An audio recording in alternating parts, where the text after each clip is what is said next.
Good morning, all. In today's session, we will discuss further on the composition levy. So, today's first section is section 10, subsection 3, read with rule 6 of the CGST rules. So, what did 10 subsection 3 said? That the option availed of by a registered person under subsection 1 or subsection 2a, as the case may be, shall lapse with effect from the day on which his aggregate turnover during the financial year exceeds the limit specified under them as the case may be. ये चीज़ मैं हमेशा पहले भी बोल दी है मैंने कि कभी भी आपकी एग्रीगेट टर्नओवर जो भी आपका वन है आपका कि आप कब एलिजिबल होते हो 10(2) है आपकी स्पेशल वाली स्कीम आती है 50 लाख्स वाली. अगर कभी भी आप मैं जब वो सेक्शन रिवाइज कर रही थी तब भी मैंने आपको ये बोला था कि अगर आप इस स्कीम से बाहर हो जाते हो किसी भी टाइम पे एग्रीगेट टर्नओवर बढ़ जाती है. ठीक है, तो आपको ये ऑप्शन जो है वो आपका अवेलमेंट का कॉम्पोजिशन लेवी का वो लैप्स हो जाएगा. तो ये स्पेसिफाइड एक सेक्शन है आपका सेक्शन 10 सबसेक्शन 3 में बताया गया है कि the option availed of by the registered person under subsection 1 option what option composition levy का ऑप्शन सबसेक्शन 1 और subsection 2a as the case may be shall lapse with effect from the day on which his aggregate turnover during the financial year exceeds the limit specified under them as the case may be. ठीक है, वो इसमें बता रखा है.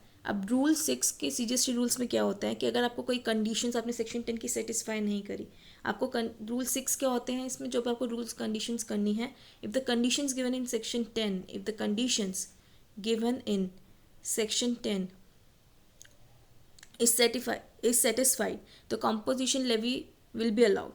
If the condition in section 10 is not satisfied, आपको normal tax rate देना पड़ेगा नॉर्मल रेगुलर स्कीम के हिसाब से और टैक्स इनवॉइस इशू करने का for every taxable supply made thereafter. और आपको इंटीमेशन भी फाइल करनी पड़ेगी for withdrawal from the scheme in form GST CMP 4. There are many forms, मैंने उसका एक पूरा लिस्ट नीचे दे रखा है. इससे और भी बहुत सारे फॉर्म्स आएंगे आपके जो इससे कॉम्पोजिशन लेवल से रिलेटेड है. नेक्स्ट आता है कि अगर आप फर्स्ट आपने if the conditions given in section 10 is not satisfied. Next is the registered person who intends to withdraw, that is the self withdraw from the composition scheme, shall before the date of such withdrawal file an application in form GST CMP 4 on the common portal. और next एक point आपका आता है वो है proper officer has reason to believe. If the proper officer has reason to believe tax pay not eligible for the composition levy. कभी proper officer को लगता है कि टैक्स पे कंपोजिशन लेवी के लिए एलिजिबल नहीं है तो आपको शो कोस नोटिस देगा GST CMP 5 में. आप उसका 15 डेज में रिप्लाई करेंगे इन GST CMP 6 और वो ऑर्डर इशू करेगा with in 30 days in form GST CMP 7 either bye accepting the same और डिनाइंग द सेम. ओके, तो इन जो भी सारे केसेस हैं इसमें आपको एक ITC 1 की स्टेटमेंट भी फाइल करनी होगी. अलोंग विद दैट वो स्टेटमेंट क्या होती है, सच पर्सन में furnish a statement the prescribe for containing the details of the stock of the inputs and inputs containing semi finished goods. जो भी आपके inputs and inputs contain semi finished goods or the finished goods held in stock by him on the date on which option is withdrawal or denied within the period of 30 days. 30 days के अंदर from the date on which the option is withdrawn, on which the option is withdrawn.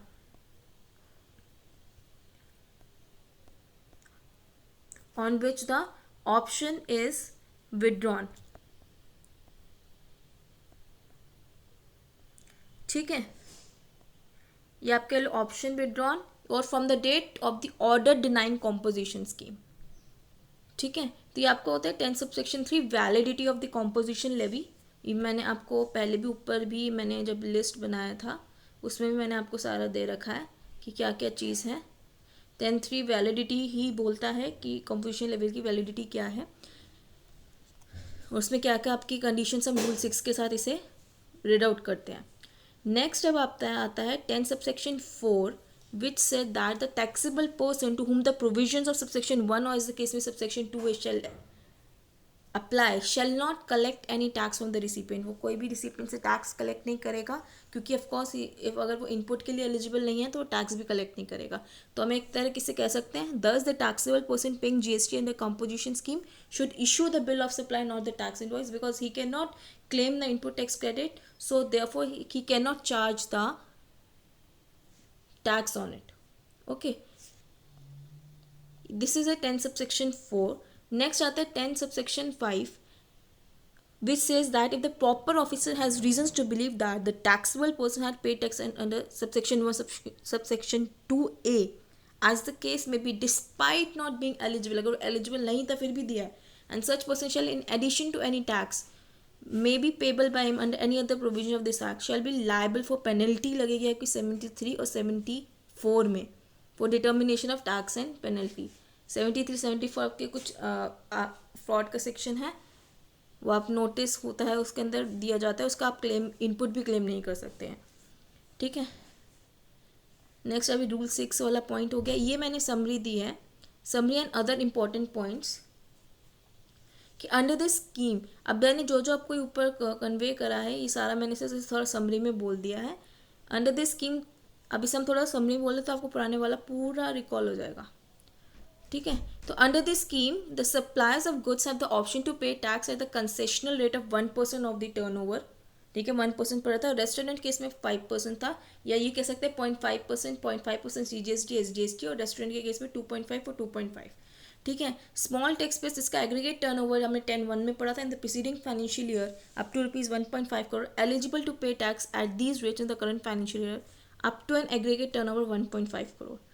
ठीक है. और however a person engaged exclusively in supply of services other than restaurant services is not eligible for the scheme stipulated in subsection 1 and 2. ठीक है. In order to provide benefit of composition scheme to the persons engaged in supply of services other than restaurant services, ये 10(2)(a) की आपकी scheme थी जिसमें 50 लाख तक का condition था, और आप नॉन टैक्सेबल गुड्स वगैरह में आप डील ना करते हो. उसमें सारी कंडीशंस मैंने ऑलरेडी डिस्कस कर दी हैं, जो उसमें आपको 6% के ऊपर टैक्स देना होगा. ठीक है. और suppliers opting for composition levy need not to worry about the classification of goods और सर्विसेज और both the rate of GST applicable on the goods और service etcetera. They are not required to raise any tax invoice. उन्हें bill of supply issue करना पड़ेगा. They just need to issue the bill of supply where no tax will be charge from the recipient. और registration the GST law is compulsory for opting for the composition levy. अगर आप composition levy में opt करना है तो GST में registration लेना ज़रूरी है. एग्रीगेट टर्नओवर की ऑलरेडी डिस्कशन कर चुके हैं. इसमें क्या क्या आएगा आपका एग्रीगेट टर्नओवर में, जितनी सारी टैक्सेबल सप्लाईज आ जाएंगी, आपकी एग्जाम सप्लाईज आ जाएंगी, आपके एक्सपोर्ट्स भी इंक्लूड होंगे, इवन आपके इंटरस्टेट सप्लाईज भी इंक्लूड होंगी. ठीक है. और value supplies made by the registered person, आपका आपने जो 1 अप्रैल से लेकर till the when you become liable for registration, वो भी इंक्लूड होगी.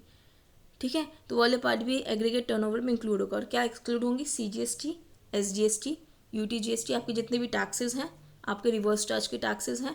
कोई भी value of exempt supply service provided by of extending deposits loans and advances, ही मोस्ट ऑफ द केसेस में आपके एग्जाम है, इसमें इंक्लूड नहीं होंगे. As the consideration is represented by way of interest और डिस्काउंट. तो ये आपकी पार्ट होती है 10 सबसेक्शन 3, 10 सबसेक्शन 4 के डिस्कशन एंड कुछ समरी पॉइंट्स जो मैंने पहले भी 1-2 वीडियोज़ में डिस्कस करें. ओके. सो इस वीडियो के लिए इतना ही. बाकी इंटीमेशंस के लिए आगे आपके रूल 3 और 4 हैं, जिसमें हम फॉर्म्स का डिटेल पढ़ेंगे. बहुत सारे इसमें फॉर्म्स होते हैं आपके जो आपको फाइल करने होते हैं, और बाद में मैंने इसका लिस्ट भी पूरा गिवन है कि कौन कौन से फॉर्म्स आपको इसमें फिल आउट करने होते हैं. ठीक है. ऑल्दो हमें बीच बीच में डिस्कस कर रहे हैं फॉर्म्स, बट मैंने एक समरी भी दे दी है जिससे फॉर्म्स को पूरा एक बार रिकॉल किया जा सकता है. ओके.